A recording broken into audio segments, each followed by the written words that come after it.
Hi hello welcome to my YouTube channel.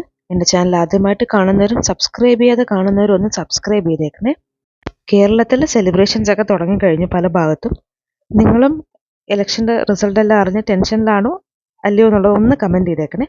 എന്തായാലും ആ tension കുറയ്ക്കാനും കേരളത്തിൽ അങ്ങോളം ഇങ്ങോളം നടക്കുന്ന സെലിബ്രേഷൻസിന് കുറച്ചൊന്ന് മധുരം കൂട്ടാനുമായിട്ട് നമുക്ക് നല്ല ക്രീമി ആയിട്ടുള്ള അടിപൊളി സേമിയ പായസം വീട്ടിൽ തന്നെ ഉണ്ടാക്കിയെടുക്കാം കേട്ടോ.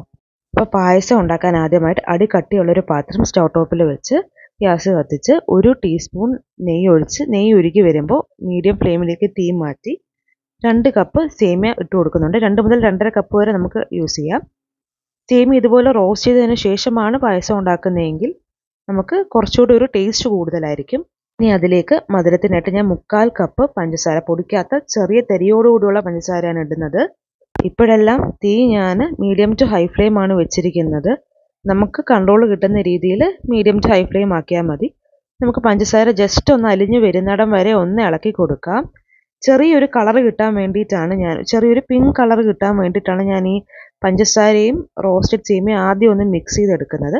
അതിനുശേഷം മീഡിയം ഫ്ലെയിമിലേക്ക് മാറ്റിയിട്ട് ഇതിലേക്ക് 1 ലിറ്റർ പാല് ഞാൻ ഒഴിച്ചു കൊടുക്കുന്നുണ്ട്. അതിനോടൊപ്പം തന്നെ 250 ml വെള്ളവും ഒഴിച്ചു കൊടുക്കുന്നുണ്ട്. കുടിക്കുന്ന തിളപ്പിച്ചാറിയ വെള്ളമാണ്.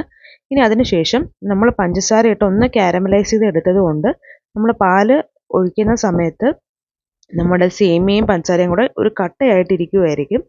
അപ്പോൾ ജസ്റ്റ് ഒന്ന് ഉടച്ചു കൊടുത്താൽ മതി. അതിലേക്ക് ഞാൻ 2 ഏലയ്ക്ക ഒന്ന് നടുകെ കീറി ഇട്ട് കൊടുക്കുന്നുണ്ട്. നല്ലൊരു സ്മെല്ലും ടേസ്റ്റും ഒക്കെ ഒന്ന് എൻഹാൻസ് ചെയ്യാൻ വേണ്ടിയിട്ടാണ്. അതിനുശേഷം ഞാൻ നെയ്യിൽ കശുവണ്ടിയും കിസ്മിസും വറുത്തെടുക്കുന്നുണ്ട്. ഞാൻ കറുത്ത കിസ്മിസാണ് യൂസ് ചെയ്യുന്നത്. ഈ സേമിയ പായസത്തിൽ കറുത്ത കളറുള്ള കിസ്മിസ് കിടക്കുമ്പോൾ കുറച്ചൊരു കാണാനുള്ളൊരു ഭംഗിക്ക് വേണ്ടിയാണ് കറുത്ത കിസ്മിസ് ഞാൻ യൂസ് ചെയ്യുന്നത്.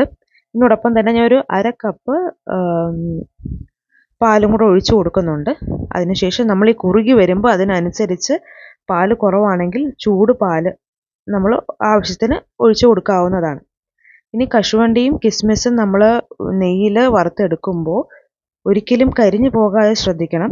ചെറിയ തീയിൽ നമ്മൾ വറുത്തെടുത്താൽ മതിയാവും. ഒന്ന് റോസ്റ്റ് ചെയ്തെടുക്കുമ്പോഴത്തേക്കും നമുക്ക് കശുവണ്ടി മാറ്റിയിട്ട് നമുക്ക് കിസ്മിസ് ഇടാം. കിസ്മിസ് ഇടുമ്പോൾ പെട്ടെന്ന് നമുക്കത് വീർത്ത് കിട്ടും. അതുകൊണ്ട് തീ നല്ല കൺട്രോളിൽ ഉണ്ടാവണം.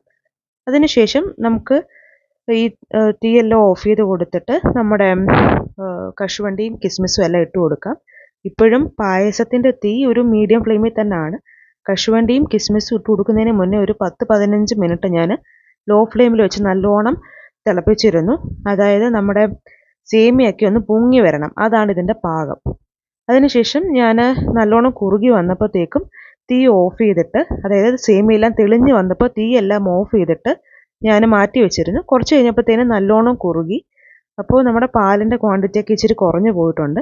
അപ്പോൾ അതിനാവശ്യമുള്ള പാല് ഞാൻ പിന്നെ രണ്ടാമത് ചൂടാക്കി ഒന്ന് തിളപ്പിച്ചെടുത്തതിന് ശേഷം നമ്മുടെ കുറുകിയിരുന്ന പായസത്തിലേക്ക് ചേർത്ത് ഇളക്കി ആവശ്യത്തിനുള്ള പാല്, അതുപോലെ തന്നെ സേമിയയും ഏകദേശം ഞാനൊരു 2 ലിറ്ററിനടുപ്പിച്ച് സേമിയയ്ക്ക് വേണ്ടിയിട്ടുള്ള പാല് ചേർത്തിട്ടുണ്ട്. അങ്ങനെ 2-2.5 കപ്പ് സേമിയയ്ക്ക് ഏകദേശം 2 ലിറ്റർ പാലാണ് ഞാൻ ഉപയോഗിച്ചിരിക്കുന്നത്.